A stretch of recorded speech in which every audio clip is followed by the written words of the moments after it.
right, welcome back, guys, to another episode of Brotherly Love in the District. Tristan here, along with Jacob. And Jacob, you want to tell them what we're going to get into?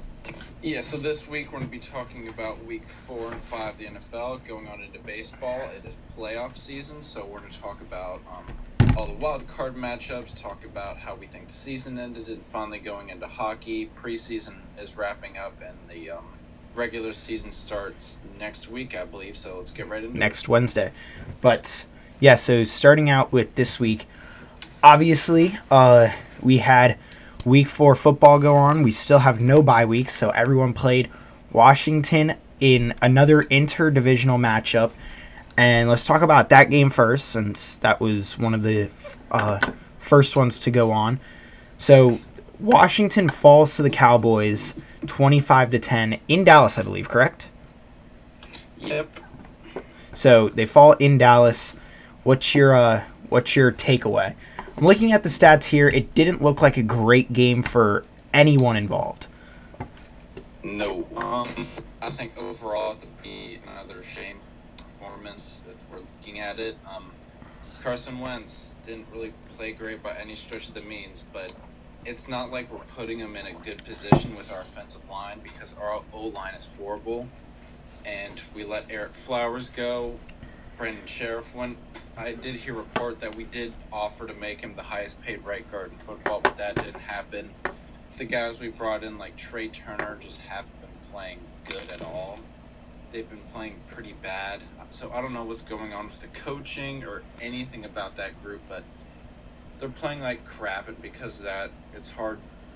It's pretty hard to get the run game going. I mean, it was a sort of decent game with running, but we didn't have enough time, and we were always playing from behind, so we couldn't really get anything going passing.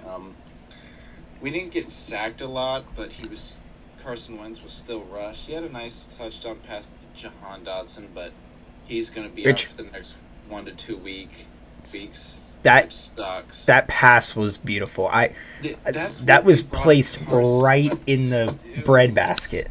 I mean, if our offensive line played like it did last year, nobody would be complaining about Carson Wentz. Like, he's not playing great. His pocket presence stinks. But we knew coming in that he's not going to be the kind of player who's going to run around in the pocket. So I don't know what we're expecting. So it's another bad performance, and the front office, I mean, they have to be blamed as well for the personnel we brought in, or the personnel we lack to bring in. And then to top it all off, Dan Schneider on the Commander's Instagram posted a picture with him and Jerry Jones. Really? Dallas week, you're posting a picture with Jerry Jones and hanging out with him.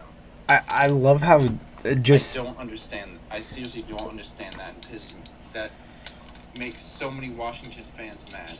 We're supposed to be rivals, but you're playing all goody-goody with them. I typically don't wish, like, bad things to happen on a person, but I really hope Schneider's forced to sell the team. And that's not even a bad thing. He's going to retire with $4 billion, or however much it's worth nowadays. We're a bottom 3 team in the league. There's no other way to saying that. I mean, now I know power rankings are opinionated, and depending on who you read, you get different ones. But Washington is ranked number 29, and I can't disagree with that. I felt at the beginning of the season Washington should have been better. I do think injuries are playing a huge role. Obviously, with your offensive line banged up, that's a huge issue. Now, Carson Wentz didn't take that many sacks. 11 total QB hits, which, I mean, that's not ideal, but that's not terrible, especially when, you look at the Eagles game and he got hit, I think, 17 times. So, something like that.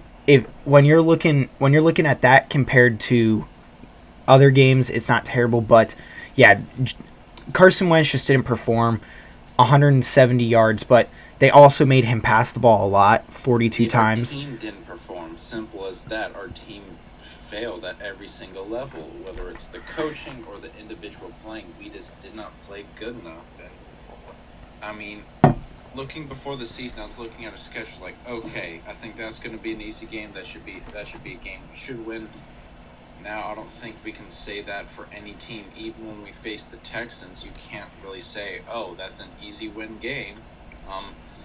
Looking into next week, I mean, the Titans, they've been very disappointing this season, but compared to us, we cannot say that, oh, I think Washington is going to win, because I don't think that's within the realm of possibility, taking into account our previous performances, because offensive line, yes, injuries have helped, but even when those guys were healthy, they simply were not performing in the big games against blitzing teams. Yes, we had a good half here and there. We had a good second half against the Lions, but if we look at it in total, it's taken a significant step back. Our defense is still, I mean, it's being carried by Cam Crow, Deron Payne, and Jonathan Allen. Simple as that. It's getting to the point where I think William Jackson needs to be benched, and I think we may have to start like putting Kendall Fuller on the hot seat. And what I mean is, say all the coaching staff leaves and we get in, and our GM starts to actually do work. We get in a new coach. We may kind of clear house of those kind of players and try and get some draft picks and kind of rebuild this team. Because if we look at it, the supposed strength of our team was, it looked like we had a pretty good starters, but it's just The depth isn't there.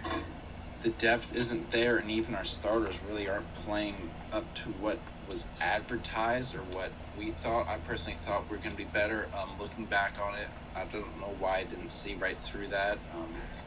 We're Washington fans. We don't really get anything nice. It's just an overall bad game. It's not like the Cowboys' offense lit us up. Cooper Rush was 15 for 27, 223 yards, 2 touchdowns. They were very balanced. They kept you guys honest, which is what you want to see in a team. And I mean, it's not really like Washington has they don't have the privilege of being able to do that, because one, your offensive line is banged up, so you're not really getting push from the offensive line. Secondly, Antonio Gibson, they have seen struggles with his fumbling up to this point, like in his career. He's not a natural runner. Yes, but Brian Robinson has been cleared for contact, so he should. I'm looking forward to that. If he doesn't come back this week, he should be back by next week. Yeah. So he should be back relatively soon, which will give you guys that natural runner and that natural running back, which should make it a little bit easier on the offense and make it a little bit easier on Antonio Gibson. Because, I mean, the game wasn't very balanced for the Commanders. You guys... No, we threw the ball 42 times, but... You guys got a lot of offensive plays. You just didn't get a lot of conversions. A lot of players caught the ball, but we need to be getting Terry McLaurin involved a lot earlier. He didn't really get involved in this game. I've noticed Terry McLaurin's kind of been, like, an outside player in this season. Yeah, but that's, like, the game... He's had some decent games where he's gotten a lot of yards in a short amount of time, and I think that's down to Carson Wentz. Carson Wentz seeing that Dotson and Curtis Samuel were open, because I think a defense is still going to try and key in on that key player in Terry McLaurin. So I think it's the offense as a whole has failed pretty much since week 2. I don't think we can really pin it on Terry McLaurin saying he's having a bad season. The team's having a bad season, and I just think it's showing. The only person I guess you could say, like, statistically maybe is having a great season is Jahan Dotson. He's tied for the league lead in touchdown passes with Stephon Diggs. He's not in yards, but we're gonna definitely miss him.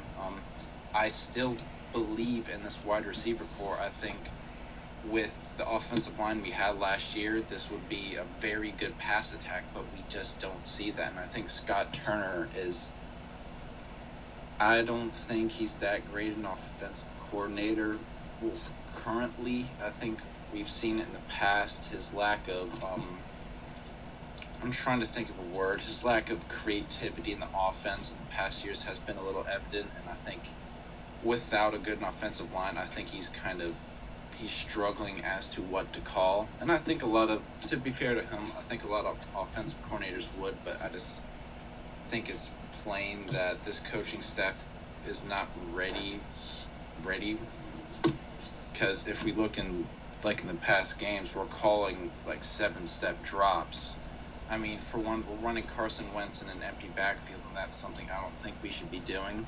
We should always be giving him a running back as for a passing option, and we're just not getting that. I will say one thing he has really improved on from the time that I saw him as an Eagle and even a little bit as a Colt last season to now is he has learned how to check down a lot more. Yeah, now, that's positive. I can't say I've seen as much as you have this season. Obviously, since the Eagles and the Commanders are on the East Coast, they play at the same time a lot.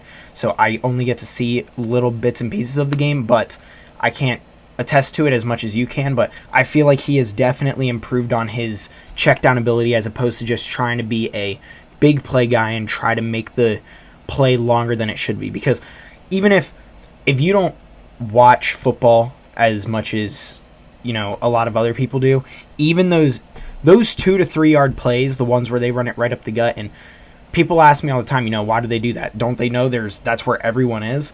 Those are the biggest plays of the game, because when you're chipping out little pieces of the defense like that, even if it's just 2-3 plays at a time, that's what tires the defense out. So I mean, with his ability to learn how to check down, that's a huge improvement for him. It's that is an improvement, but I think we're still asking too much of him. We're asking him to run around the pocket and try and make these plays. Yes, our wide receiver core is probably on paper, and we've seen from the games we've actually somewhat succeeded. I think it could be one of the best in terms of all 3 guys could get the ball at any time and can do something with it. And that's hard to say for a lot of other wide receiver groups, but our offensive line isn't there. We're lacking that real, true running option, and I think we've seen that because passed the ball 42 times this week. And yeah, I just think as offense as a whole, I mean, you win as a team, and we've certainly lost as a team. I just think there's a lot to be worked on. I don't think we should pull him, because I think Heineke, yes, you're going to get better running from maybe the collapsing pocket, but again, he will never be able to make the throws that Carson Wentz. So when you do get the odd protection, you're still limited with his arm, so it's going to be a lot of shorter plays, kind of like we saw last season. And our offense last season stunk. It just wasn't good because we were predictable. We just weren't great at all. So yeah, I just think it's a tough situation for the whole team. I'm not at the point where I'm like, oh, pull Wentz, just put in Hal or somebody like that. I think we could possibly improve. I think there's still a chance to salvage the season. Yeah, I think a lot of players are going to need to step up. The coaching staff is really going to need to work with the offensive line, because I think we just need a few seconds. We need to limit the amount of times he's rushing. With Brian Robinson coming back, he's going to be able to do a lot more with a lot smaller gaps, as Gibson can. And we saw in the preseason, he's powerful. He can burst through the gaps. He can juke. He can stiff arm. He looks like a genuine runner. And we saw from the first game, Antonio Gibson can be that gadget guy. I still think this offense can be good, but I think a lot of it comes down to the play calling and the play of the offensive line, because we know what Carson Wentz is at this point in his career. We cannot ask him to establish this amazing pocket presence like Aaron Rodgers or these more mobile quarterbacks. We simply cannot do that, and it's unrealistic to do so. So yeah, I know, Tristan. I wasn't expecting much, but I was still pretty disappointed in them, and obviously I'm disappointed in what Dan Schneider has done. I mean, this rivalry, I don't think you can really call it a rivalry. Yes, you can because of the history, but if you were looking at it currently, it's been a one-sided beating. I think there's just a lot of missing pieces right now for Washington. Now, I feel, maybe if your offensive line heals up a bit. Now, this is, I know, the Eagles and Washington aren't the same team, but last season, you saw the Eagles struggle mightily in the first half of the season, and then they flipped it around in the second half. Now, I want to pull up the Washington schedule real quick, because one of the big reasons Philly was even able to do something last season was because of their schedule. When they flipped, they had one of the easiest remaining schedules, but Washington, we have it's tied for the easiest schedule in the season. But that's also based off of last season. I mean, you look at the teams, and every team got a little bit better. So even while, yes, you technically have one of the easiest schedules of the season, it's also, you're playing like the Jaguars. They definitely got better. I mean, despite this past week, they look like a really good team. Then you got who else? So the Packers, the Colts. The Colts actually look like they fell off a little bit. But the Vikings, they look like they got better. Obviously, the Eagles got better.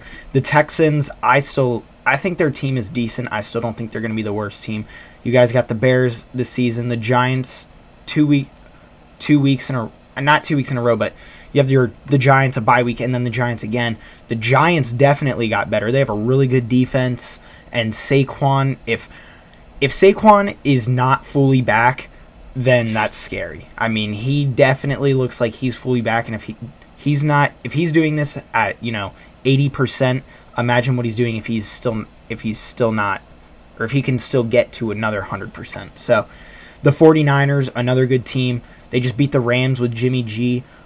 Then the Browns and Cowboys. I mean, so you guys certainly don't have a super easy schedule, but it is one of the easier. It's not that hard, though.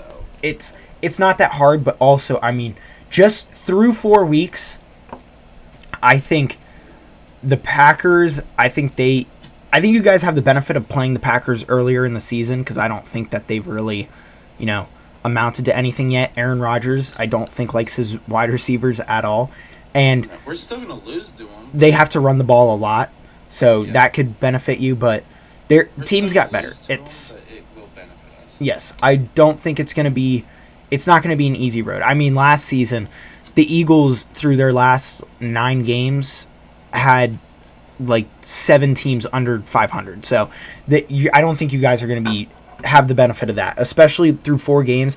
Giants are 3-1. Cowboys are 3-1. The Bears are 2-2, I believe. The Packers are 2-2. No, they're 3-1. They just beat the Patriots in overtime. Eagles 4-0. Texans are 0-3-1, but they still, they gave the Chargers a battle. They're not looking too terrible. The Falcons are 2-2. So I mean, I wouldn't say that's like you guys are really benefiting from the schedule, but it's also still early. We're only through a quarter of the schedule. Now, talking about that, going over to the Eagles, or is that all you have for the Washington game? Pretty much. I don't really have anything to add. I mean, except for Cooper Rush, really filling in well for Dak Prescott. Dak Prescott apparently tried to come back. He's not quite ready to. Yeah, he's not quite ready to go. The ball, I've heard. So he's not quite ready to go. But I mean, I think Cooper Rush is playing really well, and I think he just exposed the secondary for what it is for you guys. Now, going over to the Eagles game, this was a very sloppy game.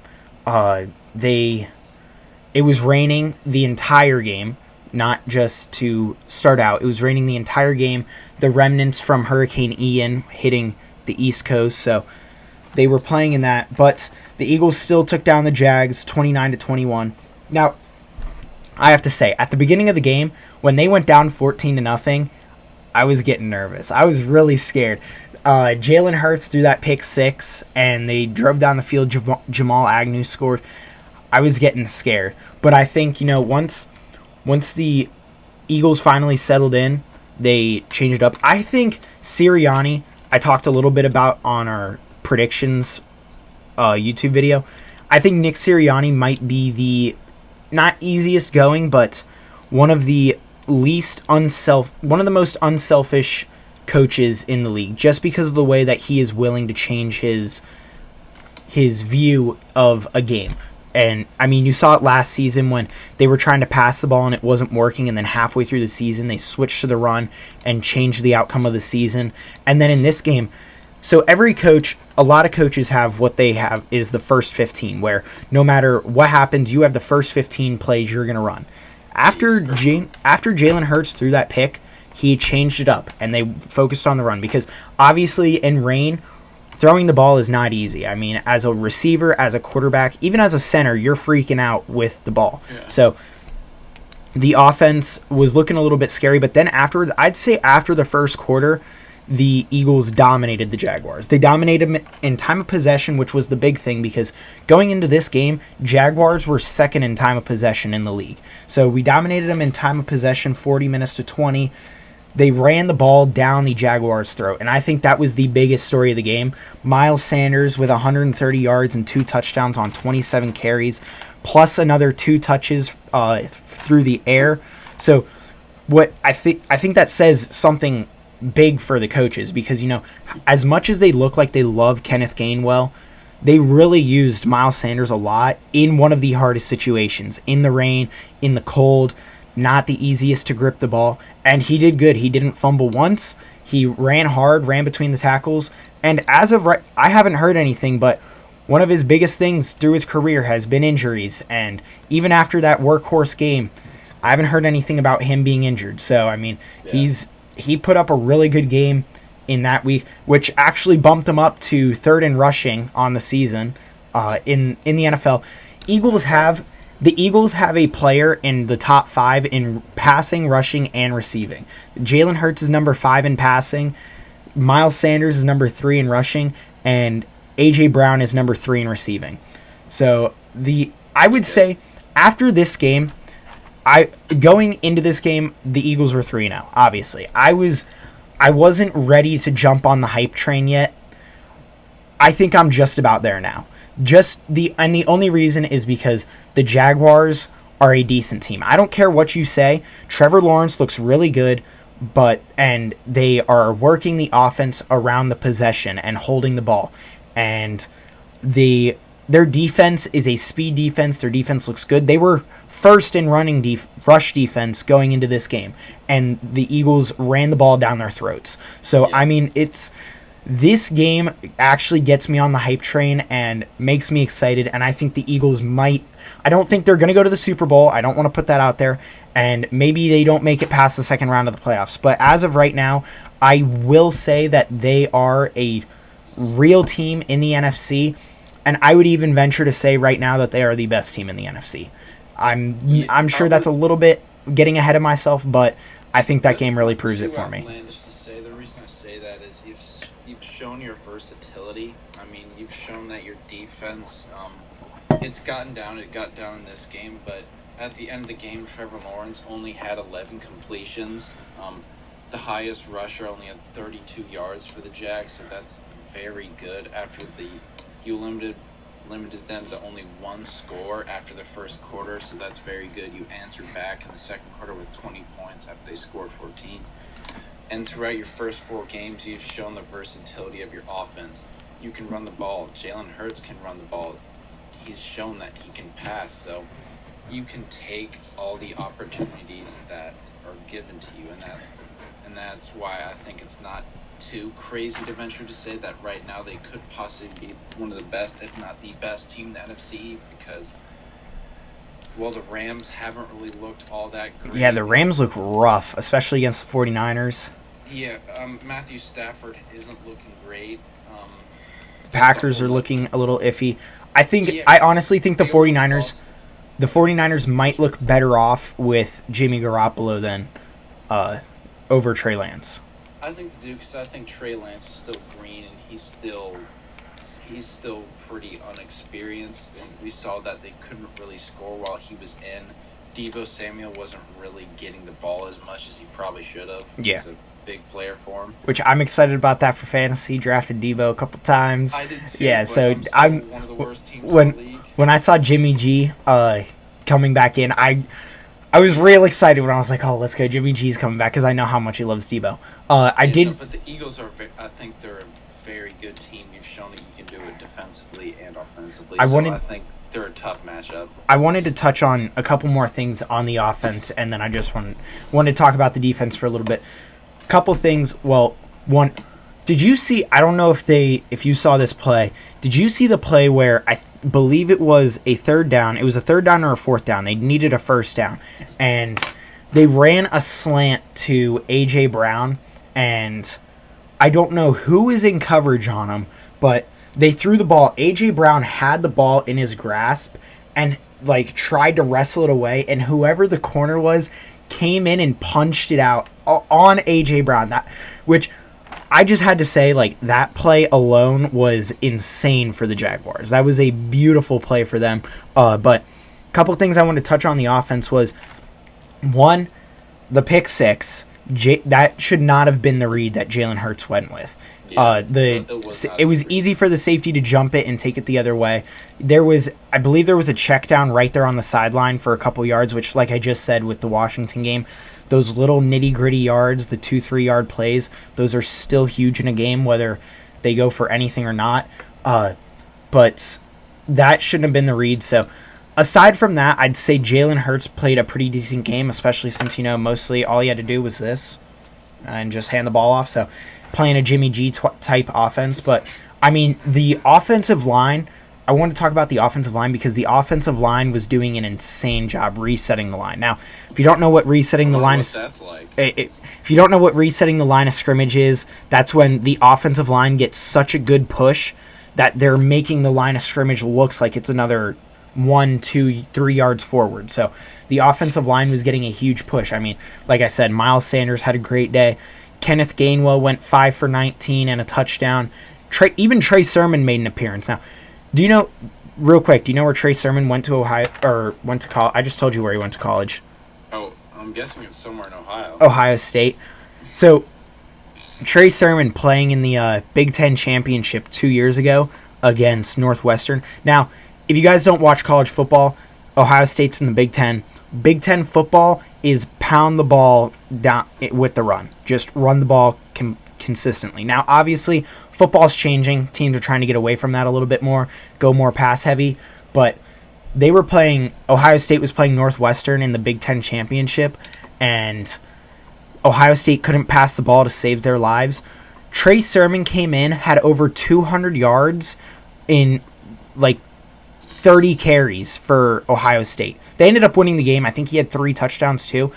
Just ran the offense through him, put up great numbers, got drafted by the 49ers last year and didn't turn out to do anything, but Eagles just signed him. He's more of a power back. 2 carries for 19 yards, had a big 14-yard rush. And what was funny was when I saw him come out, I saw 34 in the backfield. I was like, who is this dude? And why is he in the game? Like, it's a 2nd down and 10. And then they handed the ball off. I was like, oh, yeah, keep doing that. You're doing good. Because, I mean, he ran for 14 yards on his first rush. So he looked good when he came out for the little bits that he did.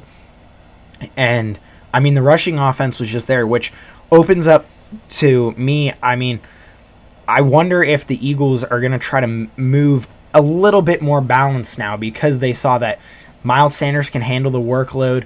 Jalen Hurts ran the ball quite a bit more in this game, but I think that was a factor of the rain. So I want to see if this opens up more of a balanced offense, because I think if the Eagles go more balanced, they're going to dominate even more than they do, which they're going to need to do, because when they start running into these coaches who have, played in the playoffs and have seen these type of offenses, like the Andy Reids of the world and the Todd Bowles of the world who's taken over in Tampa. I mean, those defensive mind, Andy Reid's not really a defensive mind, but the coaches who have the experience, they're going to be able to shut that down. So I want to see if they try to move more balanced to maybe change it up a little bit, which is going to be interesting to see. But, I mean, overall, offensively, after the first quarter, they dominated the Jaguars. And there is something about this team in the second quarter, because, again, they scored 20 points in the second quarter in this game. So they love their second quarter. Now, going to the defense. Oh, and their offense was doing all of that without their starting left tackle. On that pick six, had Jalen Hurts checked it down, Mailata took an injury on that pick six. He was trying to chase down the safety, make a tackle, and when he did, he landed weirdly on his shoulder, and he was out for the rest of the game. They don't know if he's going to be back for this week. It's really just a matter of going out for warm-ups and going and seeing how it feels on his shoulder, if it's playable through pain. So they're not sure if he's going to be back, but that was with a guard playing tackle and a guy who doesn't play left tackle much. He's actually more trained at right tackle, playing left tackle, and he looked good. I mean, they didn't call his name out negatively at all in a game, because usually when you're calling out a lineman's name, it's usually negative. So they didn't call his name out much, which was good to see. But the other thing that I wanted to go to was the defense. Now, they had 5 takeaways in that game and 4 sacks. Yeah, very good game. Hassan Reddick is loving being back in Philly.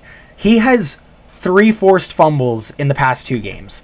He loves being in Philadelphia. So and he had 2 sacks that game. Yeah, so I mean, he is flying around right now. So Hassan Reddick was a big addition.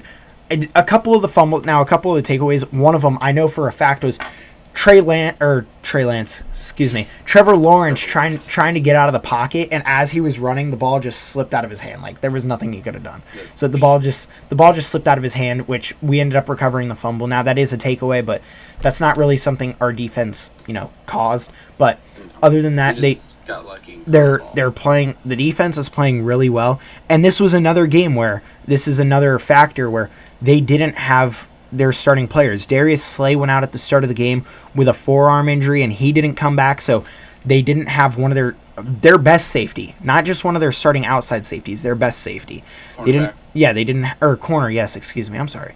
And then Avonte Maddox, who's their starting slot corner, he was also out. They had to start Josiah Scott, and that's another guy who they're not really yet comfortable having in there. Him and Zach McPherson, who went in for Slay. 2 guys who they aren't exactly comfortable with starting in the secondary, and they did a really good job of playing well and holding in the fort. Jamal Agnew had a really good double move, and it should have been a touchdown. And had he scored that touchdown, it would have been 21-0, and maybe that changes the outcome of this game. But other than that, I mean, the defense played well. Yeah. And the last thing I was just gonna say was Jake Elliott going down with an injury. Looks like he's not going to start next week. He's not going to play next week. They brought in a kicker, so they're working him out this week. But Jake Elliott got hit with on a roughing the kicker call. And they ended up going for it a little bit later on 4th down to try to extend the drive and score a touchdown. And everyone was saying, "Oh, why'd you go for it here? Why'd you go for it here?" And I think one of the big reasons was because Jake Elliott got hurt and they didn't want to risk it, especially in the rain, because he took someone rolling on his ankle, on his plant foot, which isn't good. Then you add in the rain, so I think it was just a matter of, let's try to give our kicker a little bit of a break. We have they went for 2, that's what it was. They went for 2 to make it it would have been a 17-point game, so it would have been a three possession game, which would have been big, but they went for 2 and they didn't get it, which, again, I think it was just a factor of, trying to keep Jake Elliott out of the game and keep him from risking further injury. So, but it looks like he's not going to play, and it looks like they're bringing in a new kicker, which is unfortunate because Elliott has been kicking really well. Aside from that season where they went 4-11-1, he came back out last season and bounced back. He's kicking again really well this season. You guys could bring in Blewett? Yeah, or Dustin Hopkins. I'll actually pull up who they brought in. I'm not exactly. How unfortunate of a name, but it's like Kenny Pickett. To Doug Peterson like? He got cheered. I don't. Hey, you guys went in level-headed. I don't remember if I said that they would cheer or if you did. I thought they would boo because I thought. Then I thought they would cheer. Eagles fans would be like not going level-headed. I mean, he brought them a Super Bowl, and I think it was more. You can't blame me for thinking Philly fans were going to be a little rational. I mean, I wouldn't have been surprised if they booed him. But I mean, I think the big reason they didn't boo him was he brought him a Super Bowl, but also at the end of the 4-11-1 season, there was no animosity towards each other. At the end of the season, Howie Roseman and Doug Peterson looked at each other and they're like, "Look, obviously this isn't working," and they both agreed to go back and go their separate yeah, ways. go their separate ways and let Doug Peterson walk off. So, and the guy they signed, you're gonna like this, Dicker the kicker, Cameron Dicker. Why do kickers have such? You're one to talk. You got cheese, man, mayo, wild goose. Cameron is actually a long snapper, and do you remember we actually drafted him? Rashad Wild Goose. Nothing. Oh, yeah, we do have some crazy names. Nothing beats that. Nothing beats Rashad Wild Goose. Yeah, that sounds like a dish. Wild goose. So, So, this was a while ago. This was when I was way younger. But there was a year Penn State used to have this kicker. His name was Sam Ficken, and we went to my cousin's house and we're watching the Penn State game, and Sam Ficken kicks a field goal, and I just stand in the back and I go, "It's Ficken good." But yeah, I mean, kickers do sometimes have some pretty funny names, but yeah, I do love a good last name. So they signed Cameron Dicker to the practice squad, who I believe he was with the Ravens. They let him play in the last game of the Ravens preseason, let Justin Tucker take a seat for a little bit, but they ended up releasing him, obviously, because they have the best kicker in football. So why do you need him? I think he started out with the Rams. So he's got some NFL experience under his belt, but I don't think he's kicked in a real game yet. So it'll be interesting to see. And it says here that Jake Elliott is likely to be out, which means he should be back. Even if it's not this week, he should be back the next week. So not anything to be too worried about. Other than that, trying to think of any other big things from the NFL. Did you see? Oh, we talked a little bit about this on the predictions one. The Bailey Zappi, who leads FBS history in with yards and touchdowns with 6,062 from last season, made an NFL appearance. Now they switched more to the run, but he gave Aaron Rodgers a run for his money, which I thought was pretty impressive. Yeah. And then Bailey Zappi. And then, obviously, the J.J. Watt thing, which if you guys didn't hear about that, J.J. Watt on Wednesday, his heart stops and they have to bring him back with a defibrillator. And then on Thursday, he's like, yeah, I'm playing on Sunday. What do you mean? Yeah, if I was J.J. Watt, I'd take a step back. Because like I said before, healthy hearts don't just stop beating for no reason. Yeah, so... You need to look into that. And Saquon Barkley running the Wildcat. I don't know what their quarterback situation is going to be like this week. Oh, yeah, I believe... So they brought in Jake Fromm and A.J. McCarron, which, if you recall... That's a name I haven't heard in a while. I know you're not a big college football fan, but... No, he did play for Penn State. No, he didn't. I believe he... I want to say he went to an SEC school. I'll look it up here in a sec, but... Let's see. But what I was going to say was he won the Heisman. I want to say he went to Oklahoma, which is actually Big 12, not... I want to say he went to a school where it's like crimson. Alabama. Oh, he did? I was going to say Alabama, but I didn't... I remember he went to... I don't know why I thought Penn State, but he finished second in the Heisman in 2013. He won the Heisman one year, I thought. I'm not seeing it. He finished second in 2013. 2014 wasn't on it. 12 was Tebow. All right, so I guess I saw that wrong, but yeah. So they bring in A.J. McCarron and Jake Fromm, and Jake Fromm played last season against State Farm. Jake Fromm played last season against the Eagles. Not the move. He did not play well at all. So they're in trouble right now, especially since Danny Dimes looks like he's making a return. But other than that, I think that is... You got anything else for NFL? Well, the next week's matchups. Oh, yeah, we forgot to talk about those. So, yeah, let's get into this. Spoiler, we're going to lose the Titans. I was going to say, I think I'm going with the Titans winning. Yeah, the Titans, they got 3 or 4 sacks against what is a very good offensive line for the Colts. So 1+1. I just don't think that's going to go well. And Derrick Henry is starting to look like the Derrick Henry of the last 2 seasons, so that's obviously going to be a problem. And yeah, I do not trust our team, so I think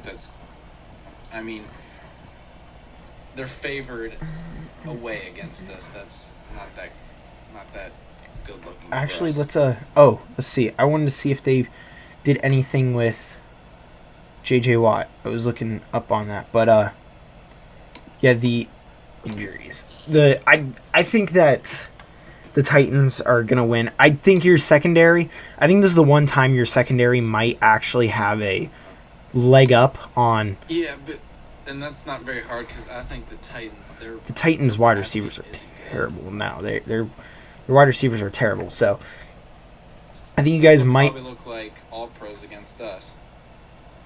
J.J. Watt questionable as of yesterday in a limited capacity practice. Yeah, I wouldn't. If I was the Cardinals coaching staff, I wouldn't be playing. That's not even why he's questionable. He's questionable for a calf.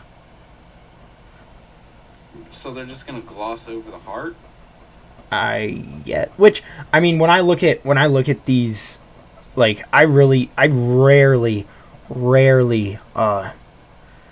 really pay attention to questionables because a lot of as an NFL player you get dinged up and all that stuff every week. It's bound to happen. It's just something I've honestly learned it from fantasy mostly is if a player is questionable, they're 99% likely playing. So they I've really stopped looking at the questionables.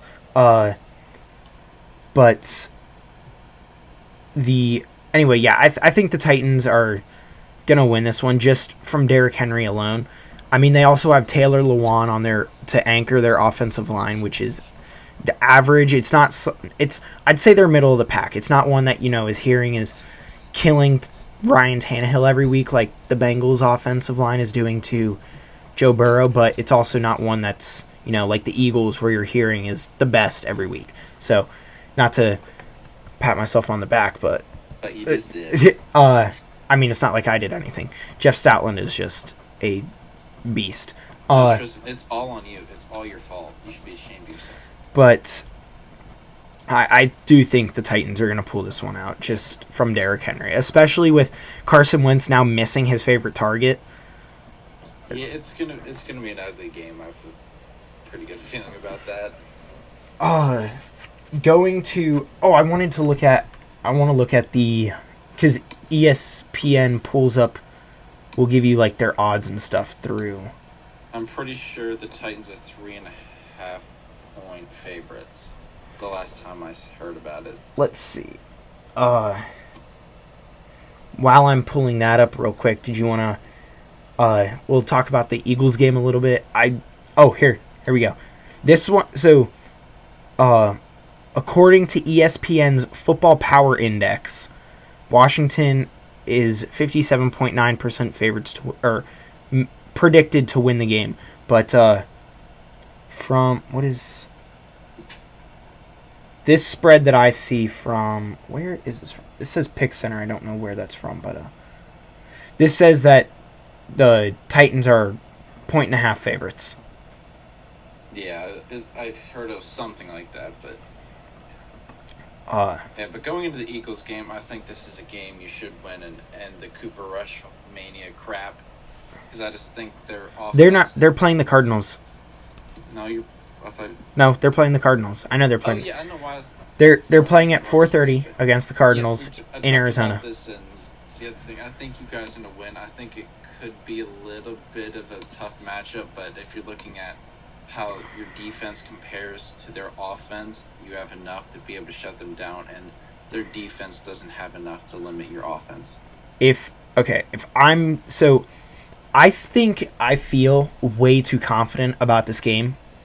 I feel more confident than I should, I think, because Kyler Murray scares me. That's really the biggest thing. I like our secondary against their wide receivers. They really only have Marquise Brown at wideout. AJ Green might have AJ Green coming back. But I like I like our secondary against their wide receivers. Kyler Murray scares me a bit because we do not have a very fast D-line. Our D-line is kind of older, but the way they've been playing lately, I hope they do good against them. The Cardinals have had a lot of questionable performances up to this point, and you guys, I just think, have a lot more weapons in your starters than they do. So I was watching NFL Network, and Andrew Siciliano was talking to Hassan Reddick, and he goes, it's like, hey, so have you thought about what you're going to do when you have to play Kyler? Because Hassan Reddick used to be a Cardinal. It's like, have you thought about what you're going to do when you see Kyler? And he's like, I haven't really gotten that far. He's like, he's obviously a fast guy, and I just don't really know how to attack him, because, getting up to him is one thing, but as you saw, especially against the Raiders, actually tackling him is another thing. So, Kyler Murray is definitely the biggest thing that scares me, but I really like our wide receiver matchup against them, and I like, especially if they focus on the running game a little bit more, I really like Miles Sanders. Hopefully they're starting to see he's worth a little bit more. So I'm definitely feeling good about this game. I feel a little bit too good about the game, but I feel like we should win this one. Yeah, I think the same thing. Right now they're 5-point favorites. So, but other than that, I think that is it on the NFL, right? Yeah, for NFL. So to go over, you want to go to baseball next and talk about playoffs? Yeah. Well, actually, let's end with baseball. All right, so that's playoffs and going to the NHL then. The Flyers finished out their preseason games. They finished out 1-4-1. Now, the one thing I do have to say about that is they did play a lot of young guys, and they didn't really play any older guys. Joel Farabee didn't make an appearance at all. Carter Hart didn't make an appearance at all. Cam Atkinson didn't make an appearance at all. So they had a lot of big players not make appearances. So the preseason I'm not too focused on. But the one thing you did see is their trouble scoring. They didn't score a lot. The highest amount they scored was 3 in the last preseason game.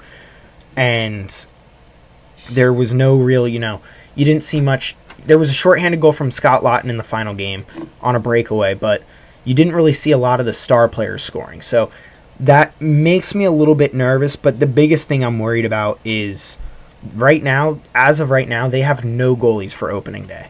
Carter Hart and Sandstrom are both injured and still, obviously they still have, so their first game isn't until next Friday, which means it's 8 days away. So they have a little bit of leniency on time, but the goalie situation does scare me a little bit, especially since Sandstrom looks like he's going to be the backup. It looks like they're going with a 1A, 1B situation. And I wouldn't even say it's 1A, 1B because Carter Hart will get a majority of the starts, but Sandstrom he showed last season he can be a starting caliber goalie. So they trust Sandstrom now, and he looks like he's going to be a decent backup. So I'm excited to see him, but as of right now, their goalie situation is not ideal going into opening day. So your team situation isn't ideal. And something else. I don't know how many people saw this, and this is one of the biggest worries for me that I just saw it a couple days ago, but Cam York has been sent back down to the AHL, which is the biggest. Yeah, that's nerve-wracking for me. That's your first-round pick who you thought, was going to be the future of your defense and put on that first line with Ivan Provorov, and now he's getting sent back down to the AHL, which means Tortorella's just not seeing something in him. And that's not a great sign because at this point you'd expect him, especially with this season, this is the season to play young guys, and if they're not even doing that, there's obviously something there, or in this case, something not there that I think should definitely. Now, I'm wondering if it's, I don't know if it's so much as, Tortorella doesn't trust him. I wonder if it's because he didn't play much in the NHL last season. He played maybe, I wouldn't even say the back half. I wouldn't even say the back fourth. Like, he was sporadic. yeah, he played a couple, maybe like the last 15 games of the season last season in the NHL. He still hasn't had his quote unquote rookie season yet. Yeah. So I wouldn't say he was sporadic, but I think he was brought in at the point where it didn't matter anymore. And so, his play didn't matter as much.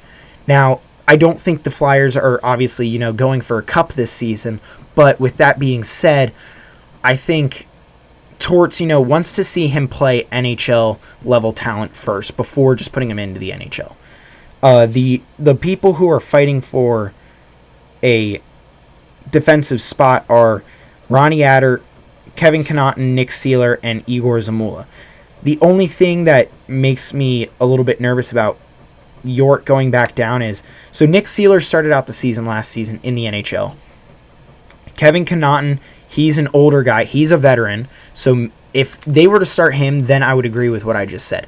But Ronnie Adder and Igor Zamula, both also young guys. So Igor Zamula is a bigger guy, though. So, I mean, maybe if he wants a more physical presence on the third line, maybe they pull up Igor Zamula. I mean, I don't really know Tortorella's thinking behind it. Once he makes his decision on who's going to be up here, that'll give me a little bit more to work off of. But right now, I mean, I'm just kind of lost, especially since, Cam York looked like he was going to be a lock for the NHL roster, and he gets sent back down. So that makes me a little bit nervous about what's going on with York and what Tortorella thinks of him. But that also, I mean, so now for maybe, it'd also be really interesting is maybe they know something about Ryan Ellis. Maybe Ryan Ellis is going to make there hasn't been much said about him, but maybe Ryan Ellis will make a comeback. And yeah, like 60 games in. Well, I don't think he's healthy, but because I know they were saying a lot. It's possible he's going to be out for the season. Yeah. But I mean, his career is possible it could be over. At this point, I'm trying to think of anything that makes sense because with Ryan Ellis, you were having trouble with who your three lines were going to be. So if they're sending Cam York back down, maybe they got some good news about Ryan Ellis. I mean, the likelihood of that is very, very, very, very low. Very low because it's been apparently getting grimmer, and there's been talks of he's going to miss the season in total, and then it could affect his career. So I don't think it's that, but that's why I said the likelihood is very low. Yeah. But I mean, looking at this, there's not much information. And so as a fan, when you're looking at it, you start going through all the possibilities in your head. So that makes that just makes me think a little bit. Now, like I said, I don't think that's a good option, but it just running through my head a little bit. You're just throwing stuff out there. Other than that, I mean the that's really all I have. The only other thing is I heard this on something else. So the Flyers over-under point total for the season is 73.5 points. So I think they should hit the over. But that's not the point that I'm getting at. So Montreal, who finished as the worst team in the NHL last season, their over-under for point total, 72.5. But they have a lot of exciting young guys, though. That's the thing. I think that's why their point total is that. I think I'm just saying, just looking at it, I think that's a disrespectful point towards the Flyers. I mean, that's... Dude, you can't tell me... Okay, so, I mean, you can't... I'm going to pull up the Canadiens roster real quick, just so that I can back up what I'm saying here, but off the top of my head, I can't think of really much offense that they have. They made a bunch of trades in the offseason, though. That's okay. So that's why I'm gonna pull up their roster real quick just so I can see who they have. But I mean, also their everyone was talking about how they blew their first overall pick. So I want to pull it up, but I mean, off the top of my head, I don't think Montreal looks that great. Now I could eat my words here in a sec after I get their thing up, because I mean I did that with Ottawa. I was like, I didn't like Ottawa. And then I saw they got DeBrincat, Giroux, they're gonna be Stützle. Really good this year. They're going to be nasty. No, but they got, Kirby Doc, Shane Monahan, Cole Caulfield, Nick I know Suzuki. I do like Cole Caulfield. Nick Suzuki is decent. And I'm pretty sure he's their new captain. I think They gave him the captaincy.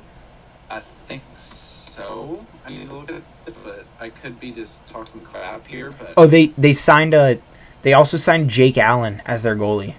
yeah, So roster. They're also 0-5-1 in their preseason. Like I said, preseason doesn't matter. yeah, But yeah. Nick Suzuki's their captain. I thought you said Cole Caulfield is their captain. My apologies. No, Nick Suzuki. Uh, No, but I think they have Jonathan Drouin, Brendan Gallagher, Mike Hoffman. Now Brendan Gallagher, he plays a Brendan Gallagher. Travis Konechny reminds me a lot of Brendan Gallagher. They both are they're smaller guys, but they play big games and try to get on people's nerves. Sean Monahan is a big pickup. Kirby Doc, he's a good pickup. Cedric Paquette, he's a solid pickup, not a good pickup. He's decent. He's won a couple cups. Yeah, I think Nick Suzuki. I think it's fair to put these two teams at similar over/under point totals because they're similarly built teams and they have a decent they have some younger guys and I think they're sort of built in the same way. Okay, so now looking at the roster, I think Montreal, they have more experience. They have a lot of older guys like Evgeny Dadonov. They have Brendan Gallagher, Paul Byron, Joel Armia. I don't know how. Their goalies are over 30, so Mike Hoffman, he's another older guy. Cedric Paquette, he's 29. How old is Dennis Savard? Dennis Savard is in his 30s, I think. But yeah, Jake Allen's 32, and then Carey Price is 35. But Dennis Savard. If he comes back to the team, I don't know what. Remember, he was gone last season because of rehab, so I don't know what's going on with him. I'm not seeing Dennis Savard. He's a defenseman. He's down there. Oh, he is. Savard. It's David Savard. Oh, yeah. 31. Yeah. So, yeah, I mean, they do have a lot of older guys. So, maybe that got played into it, but I'm not quite sure. I mean, that's just it's just I don't know. I think Martin St. Louis did a decent job coaching, though. Yeah. So, but Carey Price retired. Oh, we did? Yeah. Congratulations to Carey Price. Love that goalie. Amazing. That cup, I really wanted them to win that cup because I don't like the Lightning, but we did get that. Are you kidding me? Are you kidding me? Game 5, you won the Stanley Cup? No, are you kidding me? But I don't know. I feel the Flyers overall, I think, looked better than the Canadiens, but I mean that's just me personally. So that's why this is better. Look better in terms of what? I was saying roster, which well, now that Ryan Ellis is gone, you have your whole goalie situation, and it seems like you are struggling to find that. So this was one goal scorer. I think it's fair to put them at similar levels. Yeah. There's one other thing. Oh, so I heard something about Tortorella. Tortorella obviously been in he's won a cup, taken multiple teams to the playoffs except for the Canucks. That was a 1-year stint. We're not going to talk about that. Now, the one thing I do like about Tortorella is every time he takes over a team, Columbus, not St. Louis, Tampa, took over Tampa, and the Rangers. All those years, he struggles the first season. But it's not a struggle like we just are terrible. It's a struggle like we're taking down the team, we're noting who needs to stay, who needs to leave, and we're making this team better for the next season. And then the next season, every time, they make it to the playoffs. So it's possible for you guys to do that, but yes, I'm really excited for Tortorella. Improvement from your rookies and genuinely decent signings in free agency. So I'm excited to see John Tortorella and what he does to this offense. Just because I think it'll be a tough year because it's his system. Yes. I think and coaching style is difficult to adjust to, but They signed him. It could be interesting. They signed him to 4 years for the future, and I mean that's what this team is focused on, is the future. So I am really excited. I feel like Owen Tippett's going to be good for his system. Travis Konechny is going to be really good for his system, which I'm excited about because personally I love Travis Konechny as a player. He is the definition of a Philadelphia forward. He's a smaller guy, but he plays a gritty game and gets in people's ears. And yeah, that was a semi-purposeful pun, but he plays a gritty game. Have you seen the mic'd ups with Travis Konechny? I have not. You need to watch the not the Winter Classic, the Stadium Series against the Penguins mic'd up moments. There's one moment where he is yelling across the ice to Evgeny Malkin about his ear cuffs. Oh, it is so funny. But just the way Travis Konechny plays, I think he's gonna fit it really well. I feel like Ivan Provorov is that workhorse of a defenseman that he always has.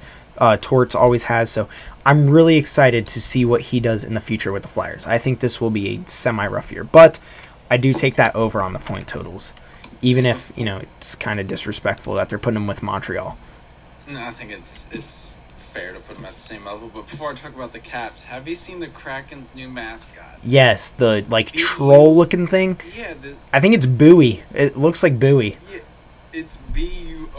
I don't know how to pronounce that, but the Seattle, I think this is a weird looking mascot. Yeah. I'm personally not feeling it, but it's really strange. Dude, looking.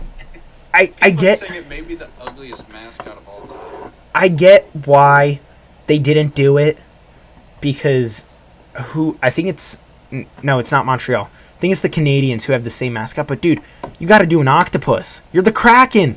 That was actually the Red Wings. They actually sold the original one, but yeah, they should have just... Yeah, that's... I said I don't think it's Montreal. I think it's the Red Wings. Yeah, like the old Red Wings do. Just do that. Understand you have to do it for the kids. At least try and make it similar to the Kraken, but like a sea troll. The Flyers, they don't have a thing that you really are focusing. Like, there's nothing to connect to. The Kraken is the giant squid. Yeah, like, you got to go with an octopus there. I think that's a missed opportunity. No, but they did a troll with like some like slick back hair sometimes. You know what it reminds me of? It reminds me of those like little trolls that like used to be big. My dad has one. It's a little Eagles troll. It's wearing an Eagles shirt and it has green long hair. Like, that's what it reminds me of. I need to look this up, but they kind of remind me of the trolls from Frozen, like the stone ones. Oh yeah, I know what you're talking about. It kind of reminds me of that. I don't know what they were thinking, but people are crapping all over it. I mean, it's kind of like interesting look on social media about it, but yeah, it is not getting a great reception. Yeah, I think I don't really like it personally. But going on to the Caps, we've actually looked somewhat decent in the preseason. Apparently, the guys we brought in are bringing a different vibe to the locker room. That's really good. There's a different feeling. We beat a decent young Red Wings team. Yes, it is preseason, but Darcy Kemper had 31 saves against 33 shots. Decent goaltending. Overall, we're 3-1. I'm pretty excited about the season. TJ Oshie did leave the game with an upper body injury, but it's day to day, nothing to worry about. He'll be back. He'll be ready for the season opener against the Bruins next Wednesday. Yeah, so yeah, I'm excited for the Caps. I think there's a possibility we have a decent year if Strome and Connor Brown really go into their own, as well as we need to see an upgrade from Anthony Mantha this season. So I think we could get back to losing in the second round. Like these old trolls, I'm sure the the older demographic who listens to this will remember what I'm talking about, but it's like the little toy trolls from back in the 80s and the 90s. Yeah, I don't remember those names, but yeah. Yes. I don't remember. I just looked up toy trolls to find them, but I need to find those names. But yeah, I mean those were just that's what it reminds me of. Is Good one of luck those trolls things. or gonk trolls. Maybe. Oh, the frozen trolls. Yeah, those are the gonk trolls. Yeah, no, that like the troll dolls. I looked up trying to find the name. I know there's a specific name, but yeah, it does remind me of that. So, But that's really all I have for the NHL. The season starts next week. I think it's next Wednesday. It's the first Wednesday, yeah. first. But other than that, you ready to get into some playoff baseball?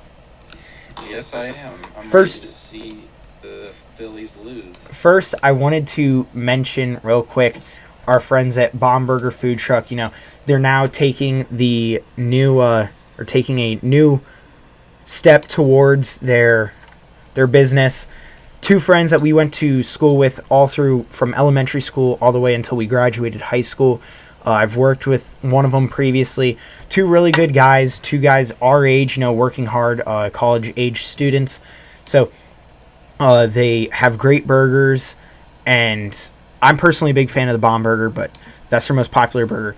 They've changed up their schedule a little bit, and they post all their stuff on Instagram. So if you guys want to check out their stuff and where they're going to be, it's all on Instagram. But they cater. They go to different events. They go to a lot of wineries, breweries, different farm stands, stuff like that. So if you guys see them roaming around Loudon, go ahead and check them out. They have really good food. Definitely somewhere that I would check out.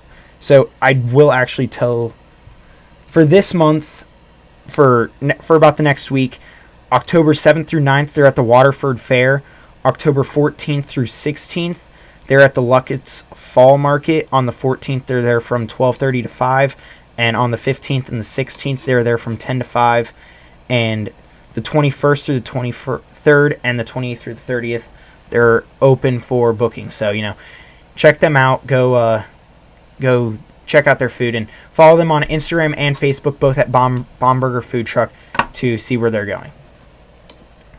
So going into the MLB, the Phillies made it. We were actually, first off, do you want to give us your closing thoughts on the national season before we go into the playoffs? Overall, pretty bad, but I think it kind of sort of ended on a good note, because obviously Manassas was looking like one of the hottest hitters in baseball. I'll quote the stats later, but C.J. Abrams was having a very good end of the season. He was looking like a hot hitter, and I think some of the other guys were actually looking good in the minors. So it wasn't obviously ideal, but we're starting to see some improvement. The only young guy we need to start seeing real improvement by and start putting more pressure on him is Josiah Gray, but I we can see that, and we're going to be seeing Mackenzie Gore next season. So obviously we were one of the worst, but there's some bright side to it. Now, going over to the playoffs, despite, you know,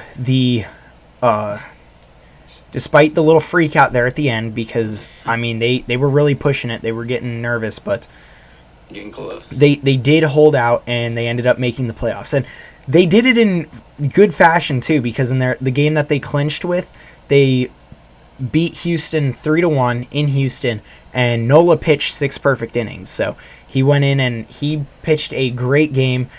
He was not happy when they pulled him, but he went in, pitched a great game. The offense supported him, which is something that they don't usually do. And I wouldn't even really say they supported him. They only gave him 3 runs. But Yeah, that was enough to win the game, which is all that mattered. So, and with the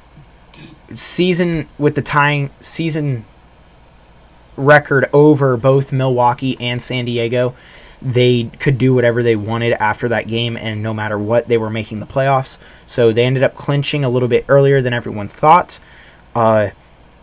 And on their last 2 games, you know, they kind of let their people rest. Just so, I think it was a mix of, you know, wanting to play St. Louis and actually letting their players rest so that they could have their best players out there. So it's going to be Wheeler and Nola for the first 2 games against St. Louis. All 3 games in St. Louis. It's a best of 3, Friday, Saturday, Sunday. And I'm feeling a lot better about playing St. Louis than I am about playing the Mets or the Braves. Is this going to be I still think it's going to be a very difficult series to win. Oh, yeah, so do I. It's the playoffs. I mean, it's playoff baseball. You should expect that. Obviously, it's going to be Yadi's last year, Pujols' last year, so they're. And I think it's Wainwright's last year too. They're going to be motivated to do something, and obviously they have probably the top two in NL MVP voting, and Nolan Arenado and Paul Goldschmidt. So it's you got some tough. They have a very potent offense. Yes, and their pitchers are decent. I do like the Phillies matchup against the pitchers of St. Louis than against the pitchers of the Braves or the Mets or anyone else. So the Mets especially, that's going to be a nightmare. Yeah, I feel bad for the Padres, and I don't. I certainly don't. Well, oh yeah, you lost Juan Soto, and so. And I just think. How would you feel? Would you be mad if Juan Soto went on to win another pennant with the Padres? Well, no, because the only way that's going to happen is in MLB The Show. Yeah, they're just. I mean, we saw, like, I don't think they're going to be good enough to beat the Mets, because if you're looking at the pitching, Max Scherzer and Jake DeGrom on a back-to-back. I mean, great. Hey, you did see at the end of the season they choked it. They got swept by the Braves when it came down to the wire for the NL East. Now, is winning your division that big of a deal? Not really. Not really. Especially at this point in time, it wasn't really a big deal. But yeah, they're in it, but if we're looking at, like, against the Padres, like, Juan Soto's not really hitting that well. Josh Bell wasn't the only decent hitter, like you could say, who was somewhat hot, was Manny Machado. So, but I do feel comfortable about playing St. Louis. Way more comfortable about playing St. Louis. And I like, dude, Nola, I mean, he had a little bit of trouble in September. And this is going to be his first time pitching in October. I mean, it's interesting to see what he'll do in October, making it a little bit past, because in his history, he has struggled in September quite a bit. So at the start of the season, he was putting people away like nobody's business, looking like a potential Cy Young candidate. With Zach Wheeler, those two were looking dangerous. Zach Wheeler went out for a bit. Aaron Nola just fell off in September. So this is their first time pitching in October, and it's going to be really interesting to see what they can do. I'm worried about your offense, though. Yeah, the offense is probably what I'm worried about, just because the fact that they've been struggling. But Kyle Schwarber had two home run games in three games, 3 calendar days. So that's something you probably shouldn't count on in terms of your main. And because I mean the people. So he hit 2. I think it was 2 against the Nationals and 2 against the Astros. Now the Astros, obviously, their pitching is way better than the Nationals, but I mean, still, having a 2 home run game is a feat in itself. Then having 2 in 3 games, that's impressive also. So I'm not counting solely on that. You obviously need to see Harper step up. Brandon Marsh has been a solid addition, as you've seen. Schwarber needs to continue his hot streak. Rhys Hoskins needs to step up a little bit more. So it is a matter of the offense performing. But yes, I'd say going into the playoffs, from what we've seen this month, recently, I would say the offense is more of a worry than the pitching, which is something that I never thought I'd say. That's strange to say. Yeah, I never thought I'd say that coming from a Philadelphia standpoint, because it's usually their pitching that is their bullpen pitching that is the. Yeah, that's typically their Achilles heel. So it's going to be interesting. I think I'm going to be a little bit of a homer here, and I'm going to say the Phillies win in 3. I have the Cardinals in 3. I do. I mean, the Phillies. I'm not going to say this is their Cinderella run. Like, I don't think they're going to have a Cinderella run like the Braves did last season, but I think this is a step forward towards the future, because Schwarber's signed for 4 years, Castellanos is signed for 5 years, Harper's still around for another 8-9 years. I don't think it's 10. I think it's still 8 or 9. I think it's 8 or 9, which, I mean, that's still a long time. Yeah. He's locked in for a while. Then Brandon Marsh, he's locked in for another 6 or 7 years. Really, the only person that's going away relatively soon is Rhys Hoskins and Gene Segura. I think Real Muto's here for another 3 or 4 years. So they have everyone locked in for a while. So I think this is a step towards the future, because playing in the playoffs is a different animal than playing in the regular season. So if you can go in and just get a little bit of experience against whoever, it's a different energy, it's a different atmosphere. So this is just big for the progress of the organization.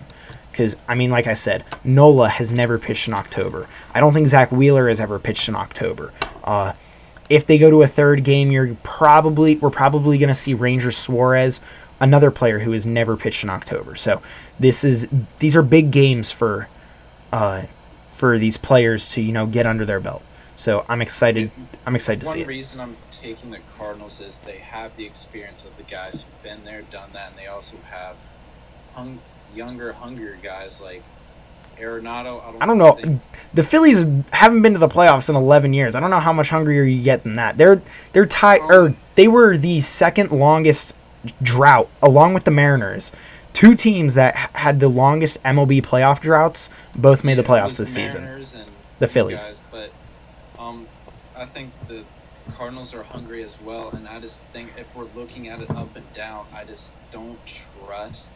I don't think the Phillies have had a good run in terms of offense, and it's going to be difficult for your pitching to do decent against the pretty good bats of the Cardinals, and they just have the experience as well as the young talent. So I think, the Cardinals, they're going to be a challenge for any team.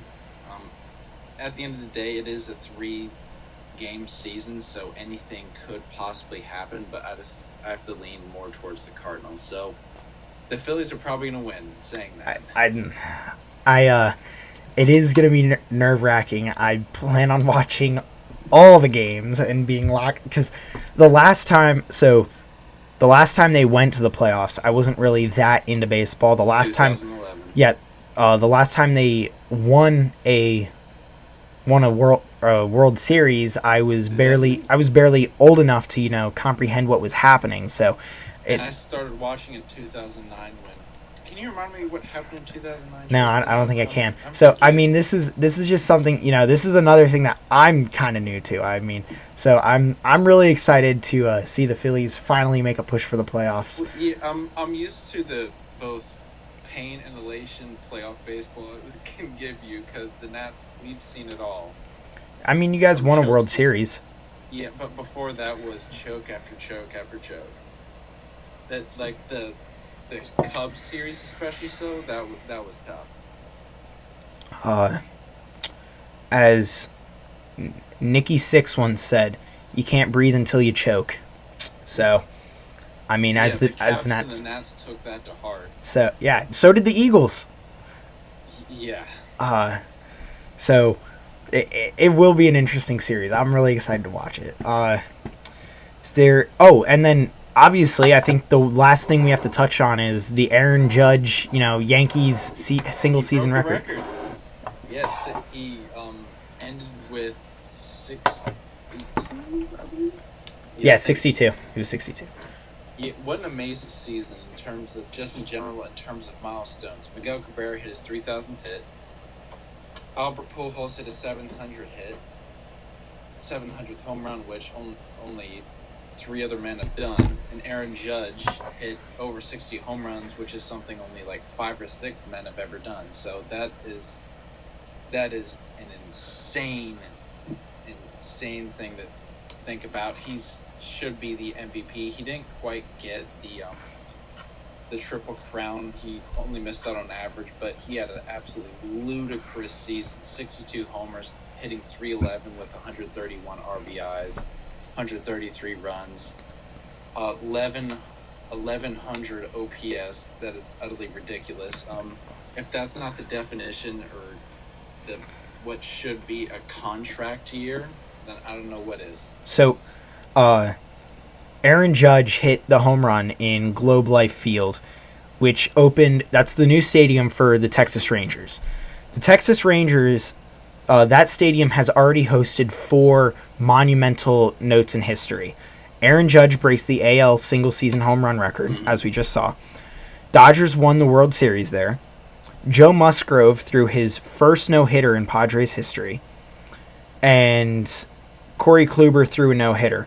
Of course, none of these, though, happened for the Rangers. No.